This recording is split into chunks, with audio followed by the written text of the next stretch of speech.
Oi, pessoal. Hoje vou contar um relato enviado por um inscrito que prefere permanecer anônimo, mas ele é de uma cidadezinha no interior do Paraná, com menos de 5.000 habitantes. Ele cresceu em uma fazenda que está na família há gerações, e o que aconteceu com ele é perturbador. Vamos ao relato. Minha família vive na mesma fazenda há mais de 100 anos, e desde que eu me lembro, há um espantalho no meio do campo. Ele foi montado pelo meu bisavô e passou por várias gerações, sempre ali no mesmo lugar, com o chapéu de palha e as roupas velhas que o tempo desgastou. Nós nunca demos muita importância para ele. Era só um símbolo da nossa rotina. Até que, no último mês, coisas estranhas começaram a acontecer. Tudo começou quando fui verificar uma praga que tinha atacado parte da plantação de milho. Estava fazendo uma ronda noturna quando percebi que o espantalho não estava no mesmo lugar de sempre. Ele sempre ficava na entrada do campo, mas agora estava bem mais adiante, quase no meio da plantação. Eu achei estranho, mas imaginei que talvez o vento forte tivesse derrubado e, ao levantá-lo de volta, acabei não posicionando no lugar certo. Só que na noite seguinte aconteceu de novo. Dessa vez eu tinha certeza de que o tinha colocado no lugar certo no dia anterior, mas lá estava ele, deslocado de novo. Decidi que no dia seguinte eu inspecionaria com mais calma para ver se não era algum animal que estava empurrando o espantalho ou alguma brincadeira boba de crianças. Nas noites seguintes, a coisa só piorou. O espantalho continuava a mudar de lugar e comecei a perceber algo muito estranho. Havia pegadas ao redor dele, mas o pior é que essas pegadas não eram de nenhum animal. Eram pegadas humanas. Minha primeira reação foi pensar que alguém estivesse invadindo a fazenda. Talvez vândalos, mas não fazia sentido. Não havia sinais de ninguém além das pegadas, e elas paravam sempre onde o espantalho estava. Com o passar dos dias, o desconforto foi crescendo. Eu sabia que havia algo muito errado, mas tentei ignorar o que estava acontecendo. Continuei me convencendo de que poderia ser só o vento, ou talvez algum animal que eu não tinha visto. Mesmo assim, decidi tomar uma atitude. Resolvi amarrar o espantalho no chão, usando cordas grossas e estacas de madeira. Se fosse o vento ou algum animal, aquilo com certeza iria resolver o problema. E por um tempo funcionou. Durante algumas noites ele permaneceu no lugar. Eu finalmente consegui relaxar, pensando que o mistério estava resolvido. Mas então, uma semana depois, aconteceu algo ainda mais estranho. Estava deitado na cama, quase pegando no sono, quando ouvi um barulho vindo do campo. Parecia o som de algo arrastando pelo chão. Pulei da cama, peguei minha lanterna e corri até o espantalho. Para minha surpresa, ele estava de pé no mesmo lugar de antes, mas as cordas que eu tinha usado para amarrá-lo estavam partidas. Não havia vento, não havia nada que pudesse explicar o que eu estava vendo. As estacas estavam arrancadas do chão, como se alguém as tivesse puxado com força. O espantalho parecia intocado, mas aquilo me deixou inquieto. Olhei ao redor e vi novamente aquelas pegadas. Elas começavam no espantalho e iam em direção à plantação. Mas o mais perturbador é que elas voltavam também, como se o espantalho tivesse ido até lá e depois retornado ao seu lugar. Naquele momento, meu corpo inteiro se arrepiou. Aquilo não era normal. Era como se algo estivesse usando o espantalho para se mover pela fazenda. Nesse ponto do relato, o inscrito conta que começou a sentir um medo real de ficar perto do espantalho. Algo que parecia ser uma simples curiosidade se transformou em terror. Ele continuou: "Eu não sabia o que fazer. A fazenda é nosso sustento, nossa vida, mas eu estava começando a ter medo de algo que sempre esteve ali, no meio dos campos. Decidi que iria instalar câmeras de segurança na fazenda. Se algo ou alguém estava mexendo no espantalho, eu precisava ver com meus próprios olhos o que estava acontecendo. Depois de ver o espantalho se mover por tantas noites, decidi instalar as câmeras de segurança. Eu queria provas ou pelo menos uma explicação que fizesse sentido. Posicionei 2 câmeras no campo, apontadas diretamente para o espantalho, e uma terceira mais distante cobrindo toda a área. Se algo estivesse movendo o espantalho, eu finalmente saberia. Naquela noite, mal consegui dormir, esperando pela manhã para conferir as gravações. Quando o sol nasceu, corri para ver as imagens. As primeiras horas foram normais. O espantalho imóvel no meio da plantação. Mas por volta das 2 da manhã, algo estranho começou a acontecer. As 2 câmeras que estavam apontadas diretamente para o espantalho começaram a falhar. A imagem ficou granulada, com interferências, e o vídeo começou a pular, como se algo estivesse interferindo no sinal. Tentei voltar o vídeo várias vezes, mas sempre na mesma hora. As imagens das câmeras focadas no espantalho simplesmente desapareciam. As outras câmeras, que cobriam outras áreas da fazenda, estavam funcionando perfeitamente. Somente aquelas que capturariam o espantalho começaram a apresentar problemas. No fundo, eu já sabia que isso não era coincidência. Algo, ou alguém, não queria ser filmado. Nos dias seguintes, as coisas ficaram ainda mais bizarras. Mesmo sem as provas concretas que eu esperava das câmeras, os sinais de que o espantalho estava se movendo ficaram mais óbvios e perturbadores. Ele não só continuava a mudar de lugar durante a noite, como começou a aparecer em lugares onde jamais deveria estar. Foi numa manhã, quando abri a janela do meu quarto, que o choque me atingiu em cheio. O espantalho estava ali, a poucos metros da casa. Ele não estava mais no campo, onde deveria proteger as plantações. Ele estava parado de frente para minha janela, como se estivesse me observando. Meu coração disparou. Nunca tinha visto o espantalho tão perto da casa. Minha primeira reação foi correr para o campo, esperando encontrá-lo lá. Mas ele não estava. E ao voltar, ele continuava ali, do lado de fora da janela. Eu não fazia ideia de como ele havia se movido para aquele lugar. Mas uma coisa era certa. O espantalho estava ficando mais ousado, que agora parecia estar me observando de perto, como se tivesse ficado irritado com minhas tentativas de vigiá-lo com as câmeras. As falhas nas gravações pareciam ser apenas o início de algo muito pior. No relato, o inscrito revela o medo crescente que tomou conta dele, e de como começou a perceber que o espantalho não era só um objeto inanimado, mas algo que tinha intenções. Eu mal conseguia dormir, e todas as manhãs ele estava mais perto da casa. Parecia que a cada noite ele avançava alguns metros. Não era só coincidência ou paranoia, era real. E agora ele estava se aproximando de mim. A partir do momento em que o espantalho começou a aparecer ao lado da janela do meu quarto, minha vida se transformou em um verdadeiro pesadelo. Eu sabia que aquilo não era uma brincadeira ou coincidência. Algo estava usando o espantalho para se aproximar de mim, e eu não podia mais ignorar o perigo. Todas as manhãs lá estava ele, cada vez mais perto da casa, me encarando de forma perturbadora. Era como se quisesse me mandar um aviso, ou pior, como se estivesse me caçando. A cada noite a tensão aumentava. Eu não conseguia mais pregar os olhos. Mesmo quando tentava dormir, sentia que algo me observava de fora. Minha família, sem saber dos detalhes, notou que eu estava à beira de um colapso. Eu dizia que tudo estava bem, mas a verdade é que eu estava apavorado. Não queria envolvê-los no que quer que fosse aquilo. Cheguei ao meu limite quando, certa manhã, o espantalho estava encostado na varanda da casa. Eu me lembro do pânico que tomou conta de mim quando abri a porta e o vi ali, parado a menos de 2 metros da entrada. Sua presença era esmagadora. Não era só um boneco de palha. Era como se estivesse vivo. Sentia que a qualquer momento ele poderia se mover de novo, ali, na minha frente. Não esperei para descobrir. Aquilo foi a gota d'água. Sem pensar 2 vezes, decidi que era hora de sair dali. Reuni minha família e inventei uma desculpa sobre negócios em outra cidade. Disse que precisávamos nos mudar temporariamente para evitar problemas com a fazenda, como pragas e dificuldades financeiras. Eles acreditaram. Mas eu sabia que a verdadeira razão era o espantalho. Não contei a eles, mas eu sabia que precisava deixar aquele lugar o quanto antes. Naquela mesma semana, vendi parte das terras para conseguir dinheiro rápido e nos mudamos para bem longe, para o outro lado do estado. Eu nunca mais voltei àquela fazenda. Sempre que me perguntam sobre o lugar, invento alguma desculpa para evitar falar sobre o que aconteceu. Mas a verdade é que até hoje não consigo esquecer o espantalho. Às vezes ainda acordo à noite, achando que vou encontrá-lo ali, parado ao lado da minha cama me observando. Talvez no fundo eu nunca tenha realmente escapado dele. Agora vamos a um relato enviado por um inscrito de uma pequena cidade, no interior de Minas Gerais. Ele contou uma experiência muito estranha que aconteceu em uma fazenda da família, envolvendo uma névoa incomum. Aqui está o relato.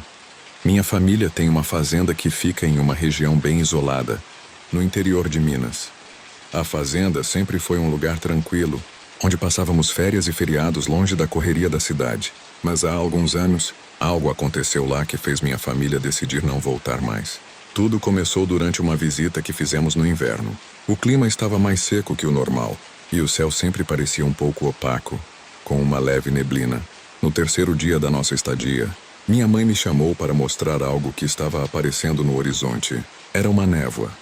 mais diferente de qualquer outra que eu já tivesse visto. Ela era densa e de uma cor avermelhada, como se o sol estivesse se pondo dentro dela. Fiquei intrigado, mas minha mãe parecia preocupada. Ela disse que, quando era criança, ouviu histórias dos mais velhos sobre uma névoa vermelha que aparecia na região, sempre anunciando algo ruim. Não dei muita atenção a isso, achando que era só uma superstição boba. No entanto, conforme as horas passaram, a névoa foi se aproximando cada vez mais da fazenda. Era como se estivesse viva, movendo-se contra o vento. Naquela noite, o clima mudou completamente. A névoa tinha cercado toda a fazenda e o ar estava pesado, quase sufocante. Ouvíamos sons estranhos vindo de dentro da névoa, como sussurros distantes, mas não víamos nada. A sensação de algo errado era quase palpável. Apesar do medo crescente, tentamos seguir com a noite normalmente, mas eu sabia que algo muito estranho estava prestes a acontecer. Naquela mesma noite, enquanto estávamos reunidos na sala tentando ignorar a névoa do lado de fora, algo aconteceu. A energia da fazenda caiu de repente, deixando tudo no escuro. Não era incomum que faltasse luz por lá, mas o que aconteceu em seguida foi diferente de qualquer coisa que já tínhamos experimentado. Quando olhei pela janela, vi que a névoa estava muito mais densa, quase encostada na casa. Era uma massa vermelha, como se o ar estivesse sendo tingido de sangue. As árvores ao redor da casa estavam parcialmente cobertas pela névoa, que parecia se mover de forma lenta, mas decidida, como se estivesse respirando. O som dos sussurros ficou mais alto, como se estivessem se aproximando, e eu comecei a sentir um desconforto crescente, como se alguém, ou algo, estivesse nos observando. Minha mãe estava completamente apavorada. Ela dizia que aquilo não era natural e insistiu para que ninguém saísse da casa. Só que meu pai, sempre cético com essas coisas, resolveu pegar uma lanterna e sair para verificar o gerador. Ele achava que o problema era algum defeito comum, talvez causado pela umidade, e não queria ficar à mercê de velas por muito tempo. Quando ele saiu, meu coração disparou. Fiquei olhando pela janela, tentando segui-lo com os olhos, mas a névoa era tão densa que logo o perdi de vista. O som da lanterna dele sumiu na escuridão e, por um momento, houve um silêncio absoluto, como se até os animais tivessem parado para observar o que estava acontecendo. Foi então que ouvimos o primeiro som. Não eram os passos do meu pai ou o som do gerador ligando. Era algo mais profundo, quase como um rugido abafado vindo de dentro da névoa. Meu pai voltou correndo alguns minutos depois. Ele estava pálido, com os olhos arregalados, segurando a lanterna que mal funcionava. Disse que o gerador estava inteiro, sem nenhum defeito aparente, mas que havia visto algo se movendo dentro da névoa. Algo grande, mas que ele não conseguiu identificar. O inscrito conta que, a partir desse momento, o pânico começou a tomar conta da família. Todos nós ficamos tensos. Minha mãe começou a rezar baixinho. E até meu pai, que nunca acreditou nessas coisas, parecia estar convencido de que algo estava muito errado naquela névoa. Decidimos que não sairíamos mais de casa até amanhecer. Só que à medida que as horas passavam, a sensação de que estávamos sendo cercados por algo invisível ficou cada vez mais forte. Passaram-se algumas horas desde que meu pai voltou assustado, e a névoa vermelha continuava a cercar a fazenda como uma muralha sinistra. Ninguém conseguia dormir. Ficamos todos na sala, em silêncio, tentando ouvir o que acontecia lá fora, mas os sons vindos da névoa continuavam. Baixos, mas cada vez mais perturbadores. Eram sussurros, como vozes de pessoas que não podíamos ver. Mas de vez em quando surgia aquele mesmo rugido abafado, como se algo estivesse espreitando ao redor da casa. De repente, meu irmão mais novo, que estava sentado perto da janela, se levantou abruptamente. Ele olhou fixamente para fora e, com uma voz trêmula, disse que havia visto algo. Corri para onde ele estava e, por um instante, pensei ter visto uma sombra se movendo na névoa. Não era clara, parecia se dissolver no ar, mas tinha a forma de uma figura humana, alta e magra, andando lentamente em direção à casa. Aquilo não poderia ser real. Meus olhos deviam estar me pregando uma peça por causa do medo. Mas então, todos nós começamos a ouvir passos pesados, como se alguém, ou algo, estivesse caminhando ao redor da casa. Os passos se arrastavam, como se estivessem pisando na terra úmida.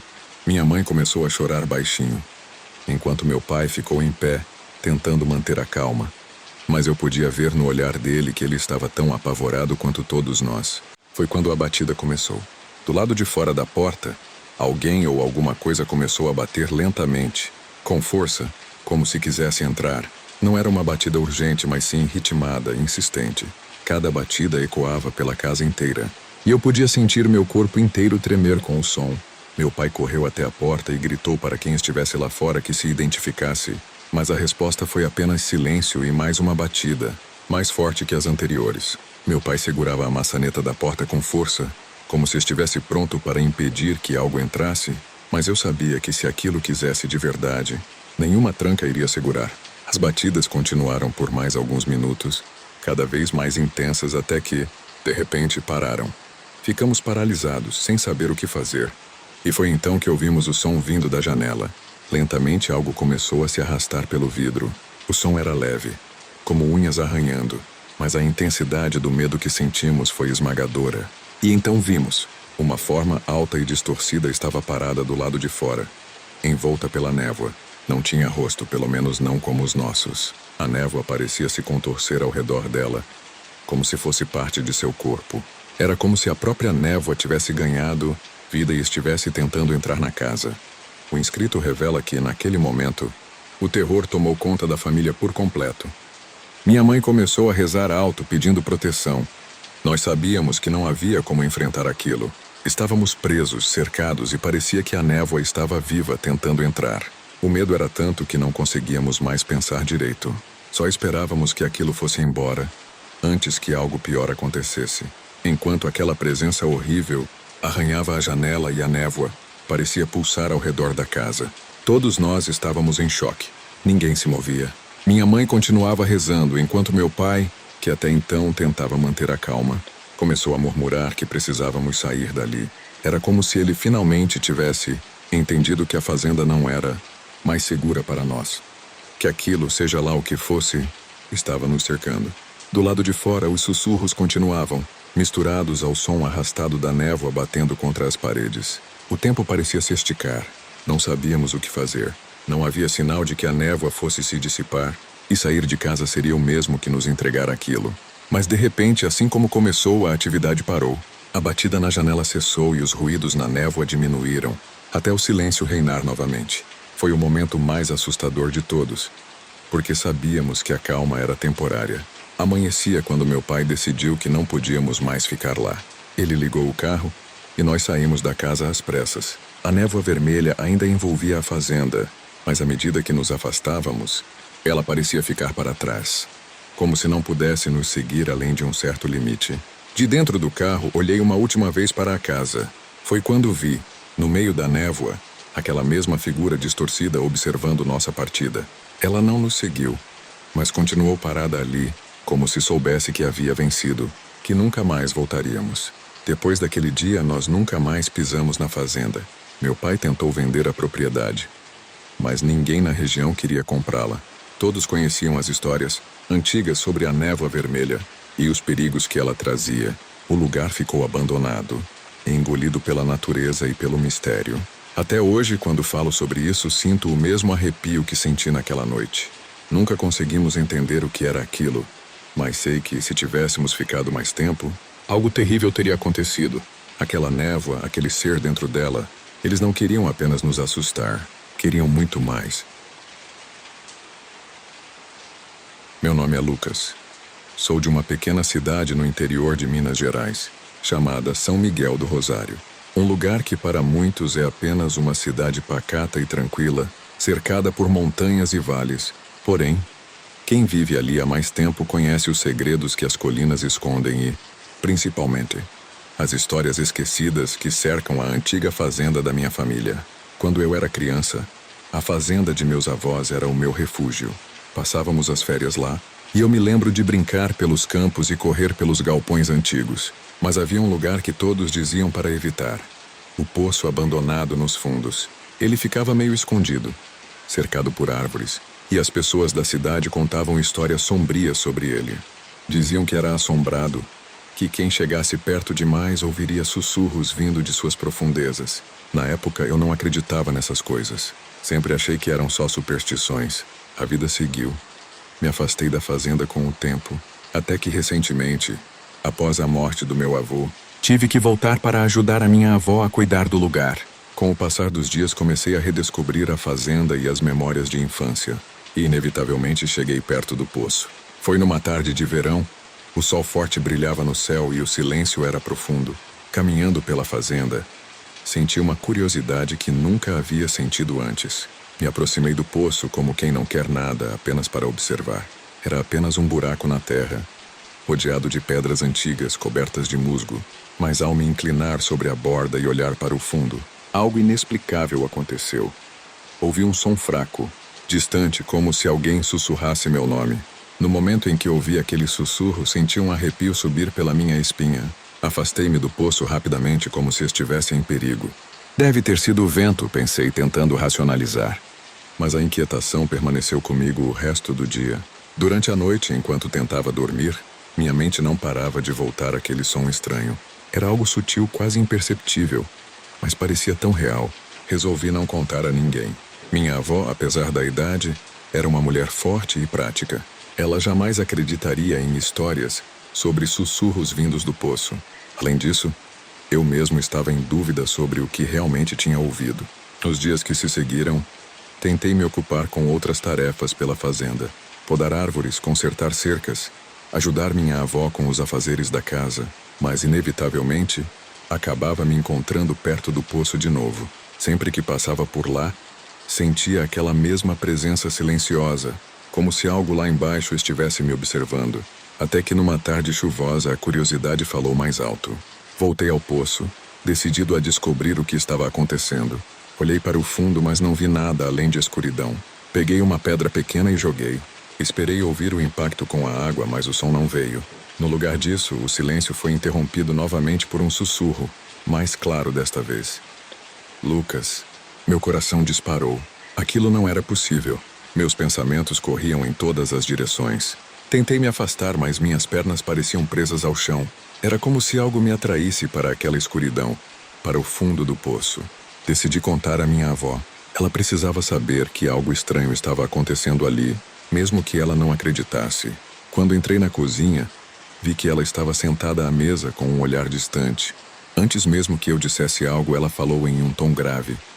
Lucas, tem algo que você precisa saber sobre esse poço? As palavras da minha avó me deixaram sem reação.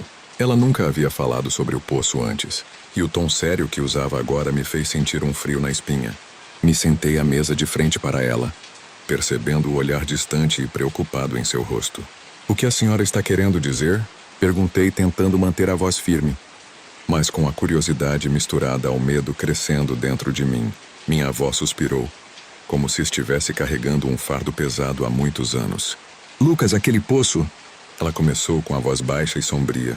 Há uma razão para ele estar abandonado. Quando eu era jovem, muito antes de você nascer, essa fazenda já tinha sua má fama. Moradores antigos contavam histórias estranhas sobre o poço. Eles diziam que ninguém deveria chegar perto. E não era superstição, como seu avô sempre dizia.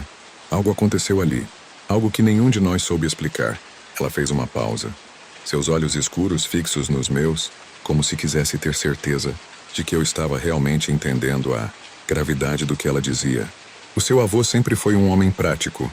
Ele não acreditava em histórias de fantasmas, nem em lendas de maldições. Mas uma noite, muitos anos atrás, ele ouviu algo vindo daquele poço.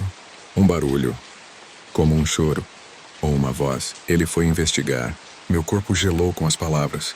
O simples pensamento de meu avô, um homem de poucas palavras e sempre com os pés no chão, acreditando em algo assim, me fez entender que a situação era mais séria do que eu imaginava. Ele não gostava de falar sobre isso, mas quando voltou naquela noite, continuou minha avó com a voz mais trêmula. Ele estava mudado. Nunca soube explicar o que viu ou o que aconteceu, mas o poço nunca mais foi o mesmo para ele. Depois disso, outras pessoas da cidade também começaram a ouvir coisas. Algumas chegaram a desaparecer. Meu coração batia rápido, e uma sensação de pavor começou a crescer dentro de mim. Minha avó estava falando sério, e o medo em seus olhos dizia que aquilo não era apenas uma velha lenda rural. Ela estava me alertando sobre algo real. Acontece que, com o tempo, começamos a selar o poço. Tentamos bloquear com pedras, evitar que as pessoas chegassem perto.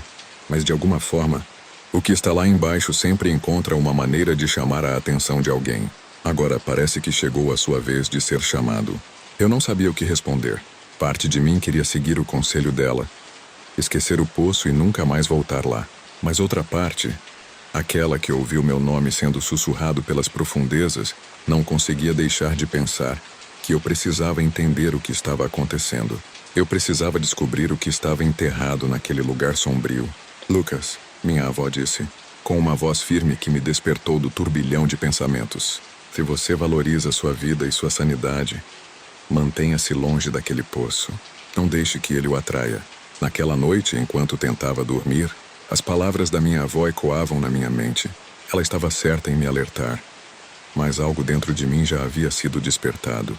E por mais que eu tentasse, sabia que o poço continuaria me chamando.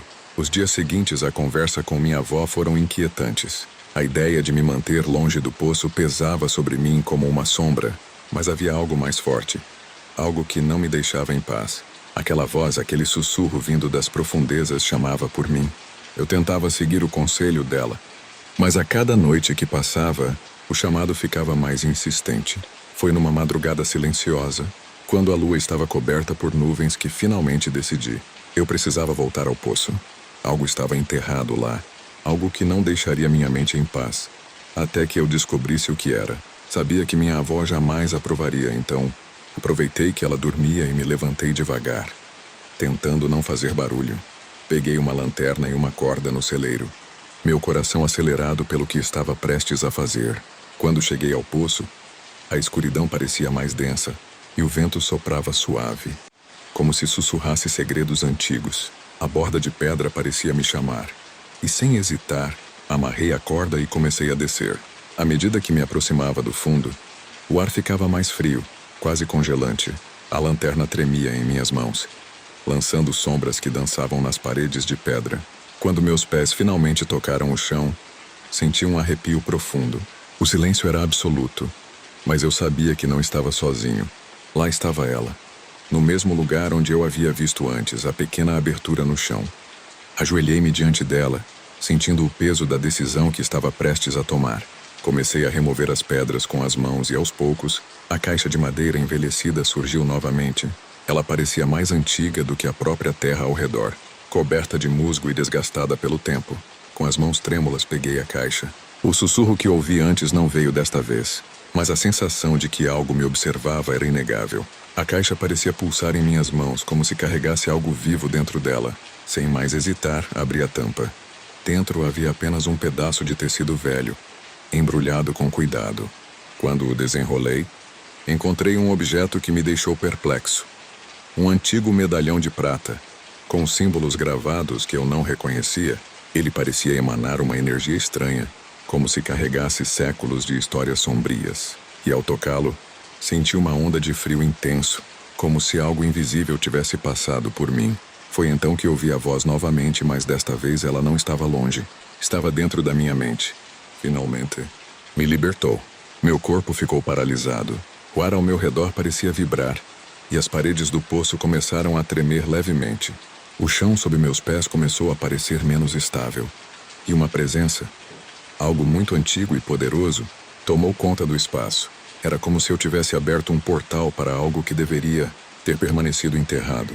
Com o coração disparado, agarrei a corda e comecei a subir o mais rápido que podia. À medida que subia, a sensação de que algo me seguia era inegável. Eu sentia como se sombras estivessem me rodeando, tentando me puxar de volta para o fundo do poço. Quando finalmente alcancei a superfície, caí de joelhos, ofegante. O medalhão ainda estava em minha mão, gelado e pesado. Mas o pior de tudo era o que eu sentia. Algo havia mudado dentro de mim. O que quer que estivesse selado naquele poço estava agora livre, e eu sabia que havia sido o responsável. Aquela noite, que parecia interminável, olhei para o medalhão sob a luz fraca da lanterna. Sabia que minha vida nunca mais seria a mesma. O que eu havia libertado não era apenas uma lenda. Era real e agora estava solto. Voltei para casa em silêncio, sabendo que não poderia contar nada à minha avó. Ela já suspeitava do perigo e agora era tarde demais para evitar o que estava por vir. O poço, com seu segredo enterrado, não era apenas um símbolo do passado da nossa família. Era uma porta para algo muito maior, algo que eu não poderia controlar. Enquanto me deitava naquela noite, A voz ecoava em minha mente como uma promessa sombria. Agora somos um, Lucas. E no fundo eu sabia que aquilo era verdade. E por hoje é isso. Se você gostou dessas histórias e quer ouvir mais relatos assustadores, não se esqueça de deixar o seu like, se inscrever no canal e ativar o sininho para não perder nenhum vídeo. E claro, confira também os outros vídeos de histórias de terror que já postamos aqui no canal. Tem muita coisa assustadora esperando por você. Muito obrigado por assistir e até a próxima. Se você tiver coragem.